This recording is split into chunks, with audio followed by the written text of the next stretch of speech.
causal é a compreensão da sabedoria, é o exercício da sabedoria discriminativa do Buda Amitabha. Então essa sabedoria é a que gera o Dharma. O ensinamento do Buda brota disso, né? Isso brota ali. Então a gente precisa entender que a sabedoria do Buda não é uma teoria, é uma visão. Ele silenciosamente contempla como as coisas surgem. Então ele entende aquilo. Aí ele descreve, ele vê o sofrimento, como é que acontece, e ajuda as pessoas a ultrapassar aquilo, né? Então isso é a terceira sabedoria. Então a gente entende que essa sabedoria é a que tem mais cara de sabedoria, né? Ela seria Rigpa, capacidade lúcida, grande sabedoria, como é dito também no Prajnaparamita, né? Grande sabedoria. Então nós olhamos e vemos a dissolução da ignorância, literalmente. Assim, né? Agora, novamente, não tem alguém ali. É uma sabedoria que a pessoa está utilizando, mas ela não está utilizando para equilibrar alguma coisa que ela aspira chegar num outro lugar ou sustentar algo, porque ela está carente de um tipo de energia. Ela não tem essa visão. Ela não está presa aos 3 animais do centro da roda da vida. Uma outra coisa. Mas do mesmo modo, quando ela pratica isso, ela tem um brilho que surge dentro dela. Tem um brilho no olho. Esse brilho no olho surge como um impulso de respirar, que também produz calor, produz movimento e força. Ou seja, os 5 lungas aparecem a partir dessa sabedoria. Então a gente precisaria contemplar isso com cuidado e ver esses 5 lungas surgindo. Quando a gente entende isso, nós entendemos então a intenção iluminada de Amitabha. Aí surge a intenção iluminada de Amitabha, brilhando. Na sequência, nós temos o Buda Amoghasiddhi, que é a sabedoria da causalidade. Essa sabedoria da causalidade, eu estou passando as 5 juntas, assim meio rápido, né? Para depois poder trabalhar entre elas, aí eu vou aprofundar uma por uma. Porque eu não quero trabalhar cada uma como se fosse separada das outras. Então primeiro eu preciso descrever todas, depois eu vou atar uma à outra, e aí eu vou aprofundar cada uma, para não dar a sensação de separação entre elas, né? Então aí nós temos a sabedoria da causalidade. A sabedoria da causalidade surge como uma capacidade de nós entendermos o que é favorável para o nosso caminho, o caminho dos outros seres, o que é desfavorável, e como absorver a negatividade sem se contaminar. Ou seja, como ficar sob o efeito da negatividade, aquilo atravessa a nós, nós fazemos contato, mas não ficamos sob o efeito da negatividade, né? Nós sentimos, mas não nos contaminamos. E a partir desse sentir, nós somos capazes de gerar meios hábeis para neutralizar a negatividade. Sem luta, sem esforço, sem guerra, sem negatividade também. Então esse é o processo da sabedoria da causalidade. Na sequência, nós vamos trabalhar a sabedoria de Dharmata, que é o centro. É a cor branca, fica no centro da mandala. A cor azul, amarelo, vermelho, verde. Aí nós vamos para o centro, cor branca. Então, com a cor branca, nós temos sabedoria de Dharmata. A sabedoria de Dharmata corresponde à compreensão da nossa natureza, que está além de todas as complicações, além de todas as construções, de todos os esforços, de todos os aspectos da roda da vida. É uma natureza incessantemente presente, além de vida e morte. Então, nós começamos entendendo esses aspectos não causais e não pessoais, terminamos compreendendo o aspecto transcendente, né, que transcende todas as circunstâncias ao redor. Então isso é a sabedoria de Dharmata. Agora, eu gostaria também de Só lembrando, quando a sabedoria de Dharmata ela é acessada, novamente nós temos compaixão, amor, alegria que nos sustenta, né? E equanimidade, a gente olha em todas as direções com esse olhar. Aí na sequência, a gente reconhece também então que tem um princípio de intenção iluminada na sabedoria do Buda Vairocana. Aí são as 5 sabedorias. Agora vocês vejam, como isso foi explicado inicialmente, a gente tem o Buda Sakyamuni que os discípulos olhavam, imaginavam ele e terminaram vendo os 5 Dhyani Budas. Então, naturalmente, as 5 sabedorias convergem para a figura do Buda. Elas são unas na imagem do Buda. Então, o Buda usa esses 5 aspectos. Com certeza, a sabedoria universal ela não se divide em secções. Nós temos uma unidade nisso, né? Agora, quando a gente tenta contemplar essa unidade, a gente vai perceber o quê? Então, a gente retoma agora a sabedoria da cor azul, sabedoria do espelho. Então, vocês vejam, quando a pessoa olha com a sabedoria do espelho os outros seres ou algum outro ser, a pessoa olha, vai brotar compaixão e amor. Como que vai brotar compaixão e amor quando a pessoa olha o outro? Olhar o outro já é desenvolver um interesse no outro, como se fosse consigo mesmo.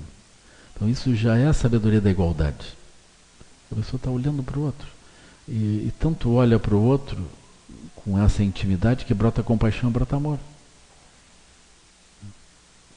Agora, quando a pessoa olha para o outro com a sabedoria do espelho, surge a sabedoria da igualdade. Mas quando surge a sabedoria do espelho e a sabedoria da igualdade, inevitavelmente vai surgir uma capacidade discriminativa. A pessoa vai entender o que está acontecendo com o outro, porque a sabedoria discriminativa está presente.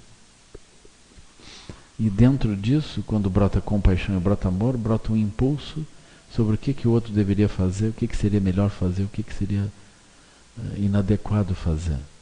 Isso já é a sabedoria da causalidade. Também, quando a pessoa está olhando para o outro faz alguma coisa negativa, pela própria sabedoria do espelho que ele está olhando, ele não se sente atingido. Ele absorve aquilo, ele não é tocado por aquilo. Isso é também sabedoria da causalidade. Mas para a pessoa poder acessar o outro, não ser tocada, não ser perturbada, é porque ela está manifestando sabedoria de Dharmata. Ela está além de tudo isso. Ela não é alguém no meio desse jogo. Então as 5 sabedorias brotam desse modo, né? Junto com a sabedoria do espelho brotam as outras. Do mesmo modo, se a gente tivesse entrado na sabedoria da igualdade, a pessoa não consegue olhar o outro e desenvolver essa proximidade se não tiver a sabedoria do espelho. Porque olhar o outro, o que significa? Olhar o outro dentro do mundo do outro. Então a sabedoria do espelho já está dentro, inevitavelmente. Quando a pessoa olha para o outro e aspira a ajudar o outro, é porque tem sabedoria discriminativa. E naturalmente tem sabedoria da causalidade. E naturalmente a pessoa está livre daquilo. Ela está manifestando sabedoria de Dharmata. Se agora o foco é a sabedoria discriminativa, do mesmo modo, a sabedoria discriminativa só vai ocorrer porque primeiro tem um acesso livre ao mundo do outro, que é a sabedoria do espelho. E porque tem um interesse verdadeiro pelo outro, inseparável, que é a sabedoria da igualdade. Aí a sabedoria discriminativa opera. Mas quando a sabedoria discriminativa opera, ela mesma já gera a sabedoria da causalidade e ela só é uma sabedoria discriminativa porque existe um distanciamento, uma liberdade que vem da sabedoria de Dharmata. E assim por diante. Então cada uma, desde que a gente foque aquela, ela é as outras. Então isso é como se fosse um diamante com 5 faces.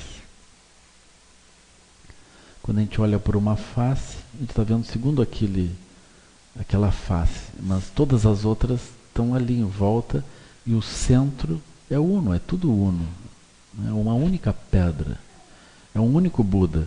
Aí nós estamos olhando segundo 5 lados, né?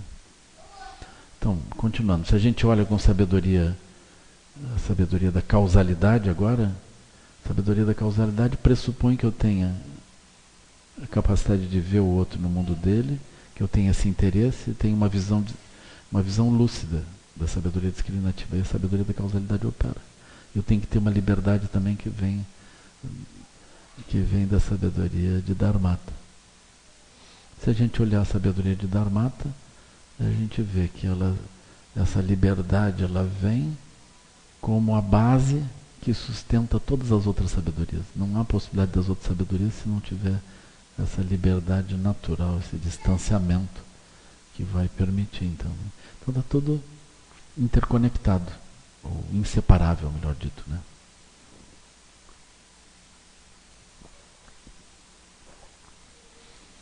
Então, eu comecei descrevendo uma por uma, agora eu descrevi esse aspecto unitário delas. Agora eu gostaria de aprofundar em cada uma, aprofundar um pouco mais, né? Cada uma. Então, voltando para a sabedoria do espelho. Então, a sabedoria do espelho, ela manifesta, como as outras também, ela vai permitir a manifestação de compaixão, amor, alegria e equanimidade. Aí, na sequência, ela permite as 6 perfeições. As 6 perfeições são formas de ação no mundo. Essas 6 perfeições elas vão surgir como? Em primeiro lugar, generosidade. Mas não é propriamente a generosidade, é a perfeição da generosidade. A perfeição da generosidade é uma generosidade sem fabricação. Porque a gente manifesta compaixão, amor, alegria e equanimidade, surge generosidade.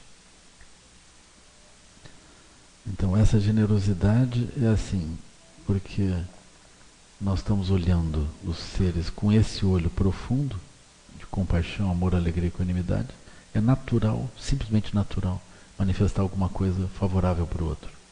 Isso é generosidade.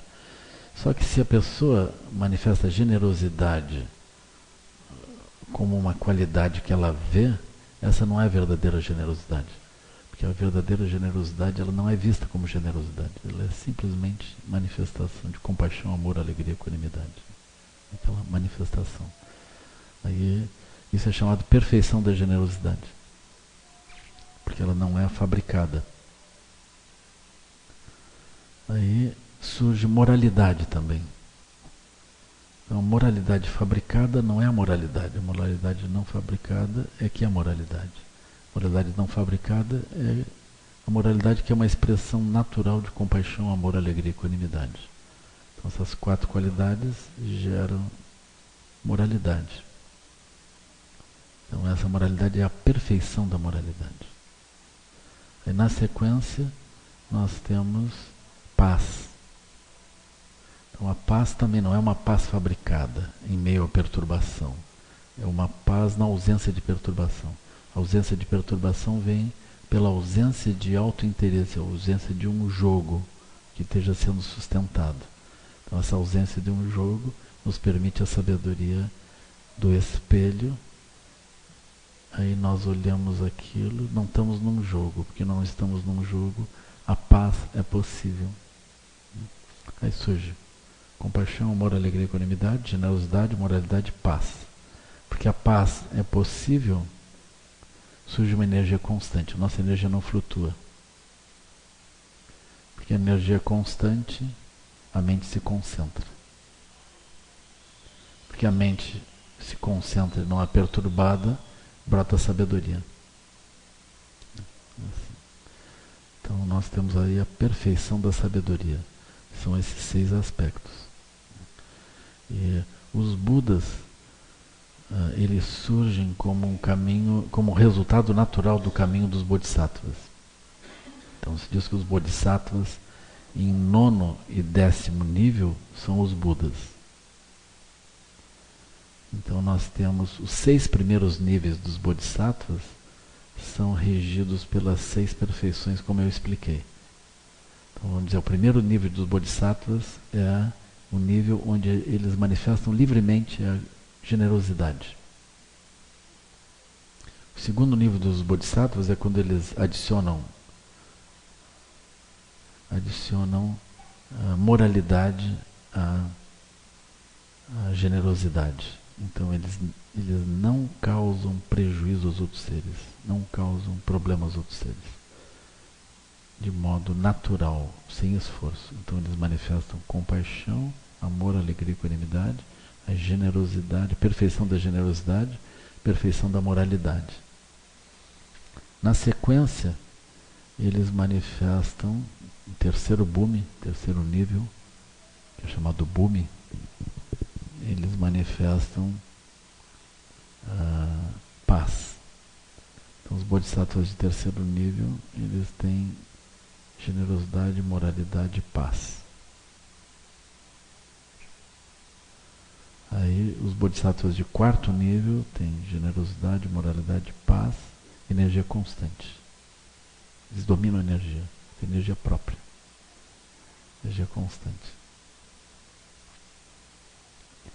Os Bodhisattvas de quinto nível têm generosidade, moralidade, paz, energia constante, concentração.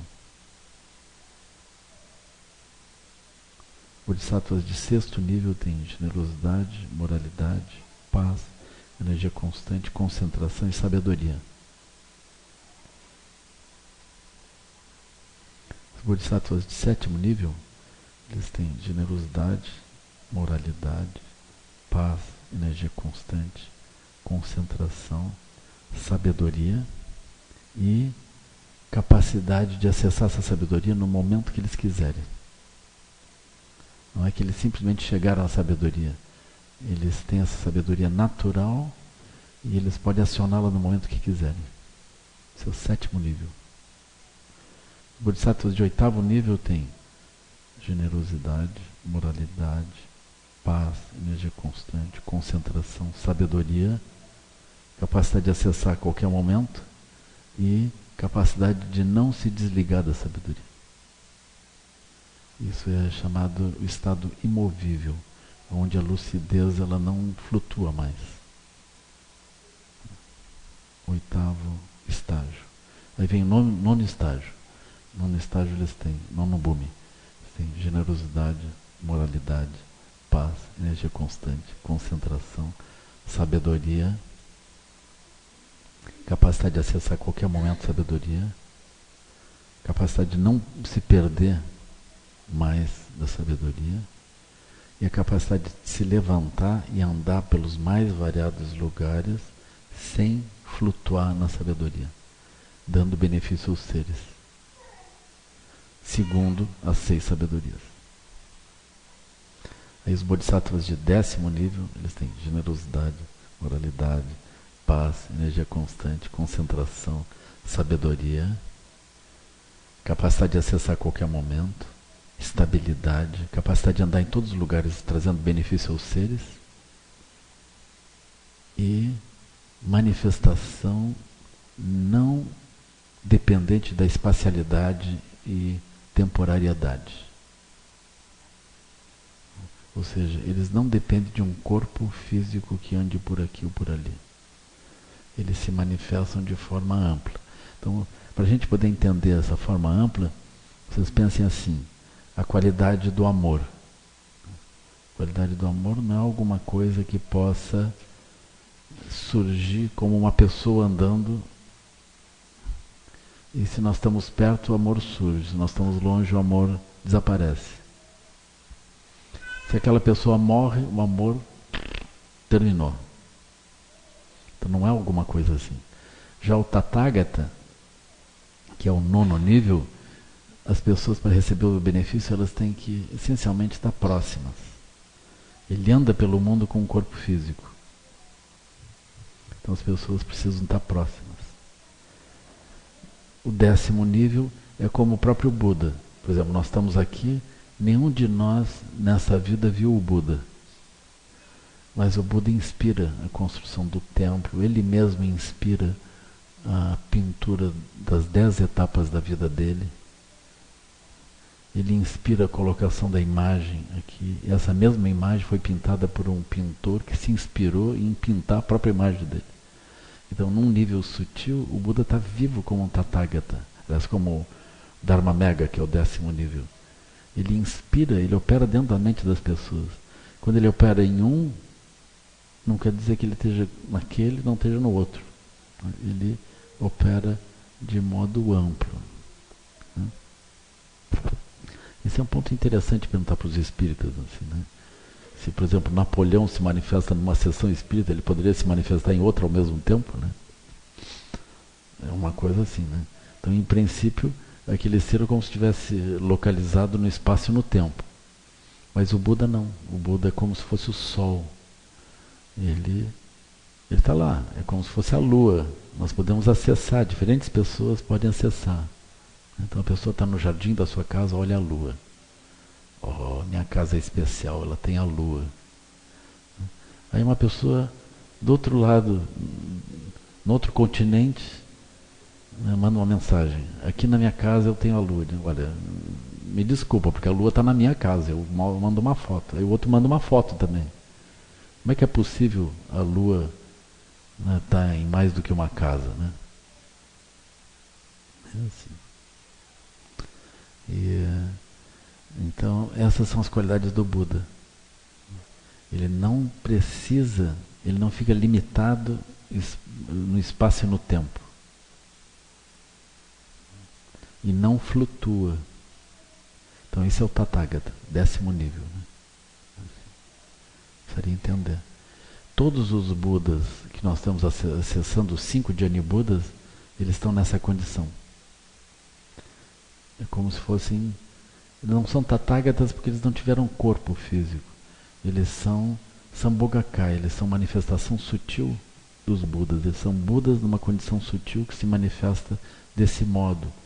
Eles se manifestam como a lua, como o sol, que nós podemos acessar. Cada pessoa pode até botar um painel solar. Assim, né? A pessoa põe um painel solar e fica drenando a luz do sol.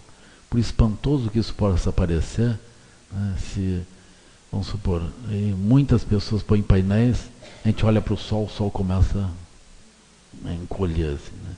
Mais painéis, o sol vai encolhendo. Não é que não é assim? Não acontece isso. Pode botar painel solar para todo lado, não acontece nada. Então o Buda também. Aí vocês começam a sugar do Buda, o Buda começa a encolher assim. Não acontece nada disso. Essas qualidades, elas têm uma fonte própria de energia. Né? Aquilo vai do jeito natural, assim, sem esforço. Né? Então a gente precisa entender essas coisas sutis. Assim, né? Então o Buda, ele se manifesta desse modo. Então aqui eu estou descrevendo as 4 qualidades incomensuráveis e as 6 perfeições que surgem em nós a partir da prática da lucidez do Buda Akshobhya, que foi o primeiro, né?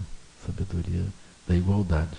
Então nós podemos perceber as 6 perfeições e seguir perseverando dentro disso até atingir iluminação, galgando os vários bhumis. Então esse é um caminho completo para a iluminação, tomar um desses Budas. Eu queria... Então agora o que eu fiz? Eu tomei cada uma das sabedorias, passei rápido, depois eu descrevi a unidade das 5 sabedorias usando essa imagem do diamante de 5 lados. Agora eu comecei a descrever as qualidades que brotam em nós a partir da conexão com cada uma dessas sabedorias. E eu queria agora ainda estender um pouquinho mais e falar do aspecto místico ligado às sabedorias também.